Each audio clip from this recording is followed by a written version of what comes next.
of the show, or 4 Battlefield squads. Of course, guys, just an FYI, we have a lot of cool stuff coming up after this as well. We have post-show coverage, so we're going to talk to the Titanfall crew. We're going to talk to the FIFA and Madden crews as well. We have a lot of fun surprises there, so make sure you guys tune in for that. That's going to be taking place after Battlefield squads. But in the meantime, though, our final game here, Wesley, can the United Kingdom squad come out on top? I think it might be a clean sweep for the Germans. And, it's just because they've got the advantage. In their heads, they're thinking, yeah, we're already 2-0 up. I think we can win this one. But, the plucky Brit may come around and they might win a round. You never know. Keep in mind, Team Stone Mountain versus Team Neebs. Yeah. Team Stone Mountain looking fantastic. Neebs just needs to, they need to pull it out of the bag. They need to get that win on the scoreboard. Dare I say, he's got to pull a Stone Mountain, get the troops in line. Yep. Get everyone ready. Believe in. Advance it to the objective. PTO, push the objective. Get the points on the board. Now it's time. I just heard someone just yell. Was that in the game or was that here? No, I'm almost certain that was someone in the crowd. I think it was AC Bongos actually yelled out loud. He has a very bellowing yell, just sound like real very Spartan, commanding voice. Yeah, real 300-ish.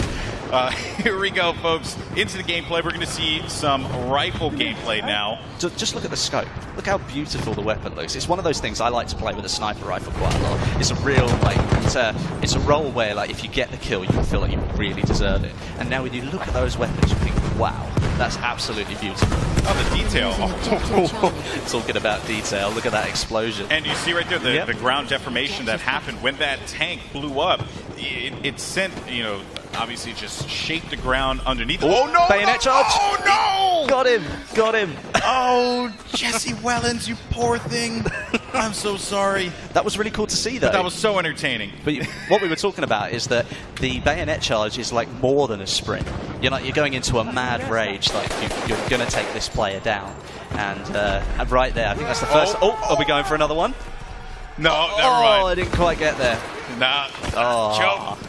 Well, then you can see, right, it's a trade-off, isn't it? If you're going to push yourself, if you're going to go for that bayonet charge, you can't do anything else once you've committed. So there's a chance you could get taken out. I mean, he runs up to the window, he tries to kill the guy gets away, and, well, then, obviously, you need to pay the price. Yeah, no matter, what terrain, if you hit a wall, right, essentially is what I'm trying to get. If you hit a wall, you're stopped, right, in your tracks. There's nothing you can do. You're slowed down. You can't sprint again. You can't do anything. I believe you could still shoot your gun, though. I think you can still do that. You can still make sure that happens to defend yourself. But any kind of mobility, though, becomes severely limited, which, of course, is an issue if you're in the thick of things. If you're right in the heart of the battlefield and you go in for the charge, you can pay the price if you don't get that one. And obviously, if you're going for the bayonet charge, you're focusing on that player, so you might forget that you can still fire your way, maybe get yourself out of the situation, but you're going for that player, so you're intent on getting them, and sometimes you just forget those things. Yeah, very true. We covered a lot of elements in the game here, and I know that the community, I'm sure, has a lot of questions about what you can and cannot do. I believe some weapons also have different firing options as well. I believe so. I think there's a couple that I played. It was one that could do single shot, one that could do automatic fire. So there's some of the weapons, mechanics that you guys are familiar with in other Battlefield games, are certainly there for you to be able to switch out the weaponry and or switch out the style of play, right? Whether you want to go for a more steady shot or maybe you want a little bit more ammunition, things like that. So get in the fray. Yep, get in there. These are some great cinematic shots. They are really good. They show off the environment really well. And obviously, you can see this bit here looking like pristine countryside. I mean, yeah, we've got a little bit of destruction down here at the bottom. A little bit. That's quite a bit of destruction, man. But I mean, it was pristine when we started, and you can bet your life that it's been completely leveled by the end of the round. So, oh boy. Well, here's Stone Mountain trying his best here. This is one of the actual ruined villages. This is part of the map, already ruined as it goes along. And as you go to the other side, you've got the pristine countryside. So there's a nice variation on the same map, but you can always make pristine countryside completely flat if you want to. Yeah, it's just good visualization, right? You know that I'm in this particular portion of the map because it looks, untouched by the unfortunate. Here's the destruction we talked about. People using this crater here as a little bit of cover. You see, they drop right down, and you can take cover here behind the wall and then pop up if you want to. But those explosions allow you to change the environment a little bit more. Losing objective ready. Right from above here. Also, a couple other things too. There are certain structures that you can actually level completely, and it will create a crater underneath as well. So for people who may be concerned about, like, maybe a building completely flatlined and there's no cover, there's opportunity for that because of the ground deformation as well. Yeah, I mean, it's almost like, if you think about it this way, the floorboards sort of crumble in on themselves and there's a bit of space underneath them. So if you crouch down, then there's still that tiny bit of wall that's been left behind, and you're still able to take a bit of cover there. So you might be out in the middle of nowhere with people firing down on you, but you've got the opportunity to take some cover and maybe give yourself a little bit more of a fighting chance. Oh, he just jumped out of that airplane. He bailed. So fast. He was not having any of that.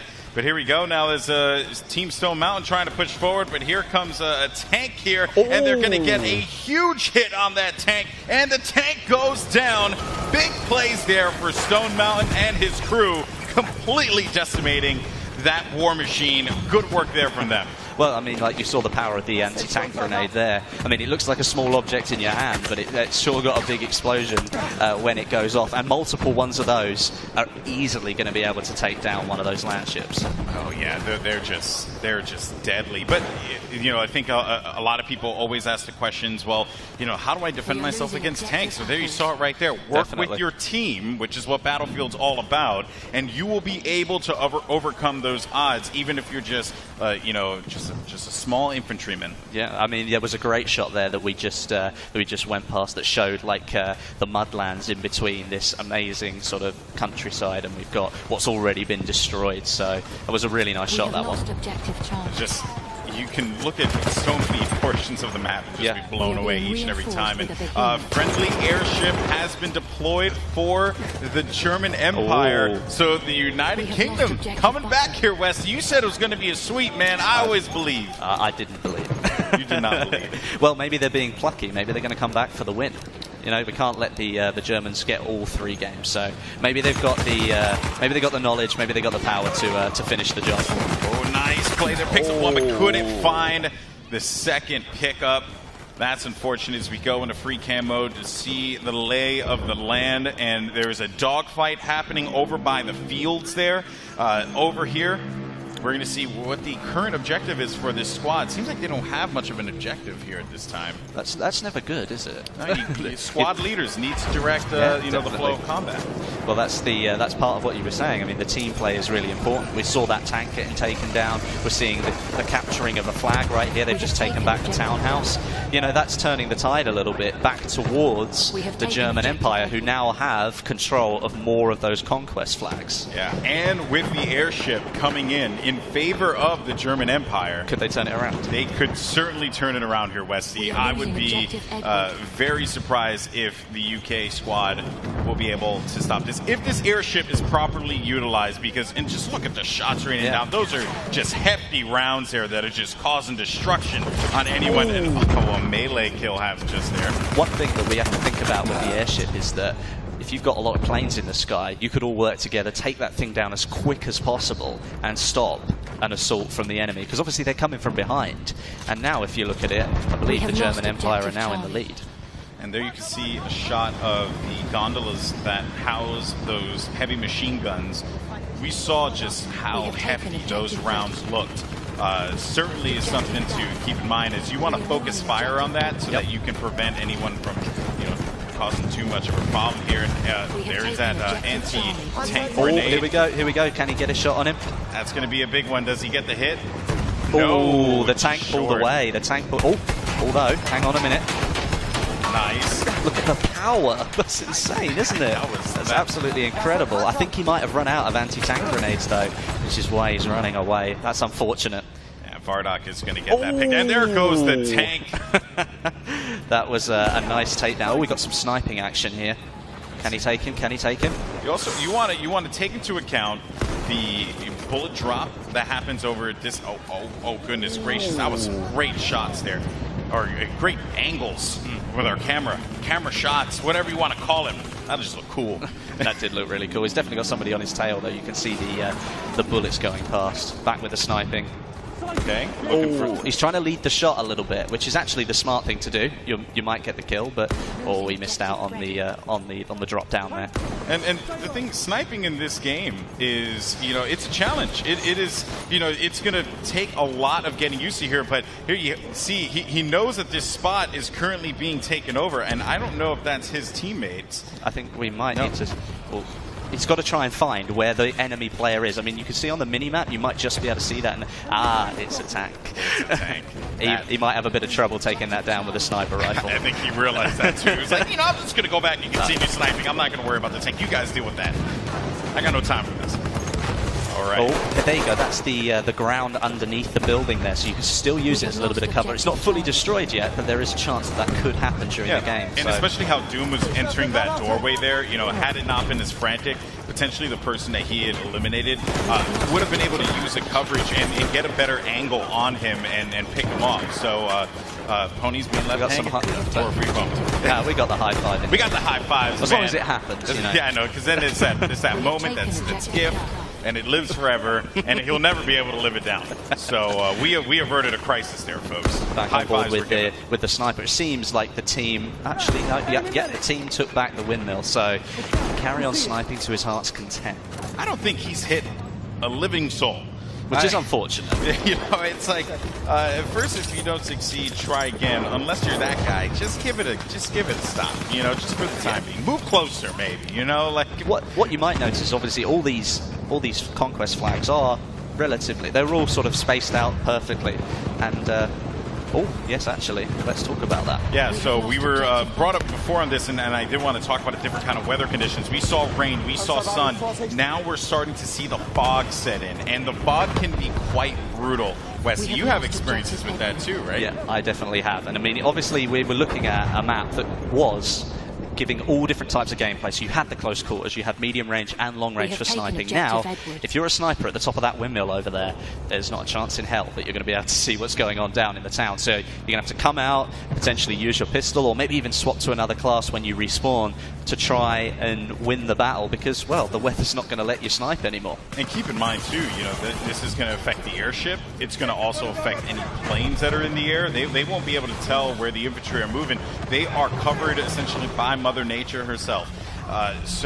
We haven't got long left. We've only got a couple of... there goes the coming down this time. There goes the airship. It's going to fall down, and this is not looking good. Where it's going to land is the question, and how it's going to affect the battlefield is also something of note here. But overall, though, that stop there with from the German Empire's airship, that was huge, because it could have gone out of control. The United Kingdom may have not been able to hold these points. We've got a minute and a half left of the game, and there's only about 15 points in it. So the Germans managed to pull themselves in front, but there's still a chance that the British could bring this round in the last minute of the game, especially with the air. Bull Shark. That was brutal. Bull Shark is brutal, man. He's not anyone's friend. Well, if you look at it now, the British are in the lead, 145 to 128. They've turned it round. Indeed they have, but they are going to be losing point A, and it seems like they might. D is being contested here. White Boy can't stand a chance against Doom as he comes around the corner.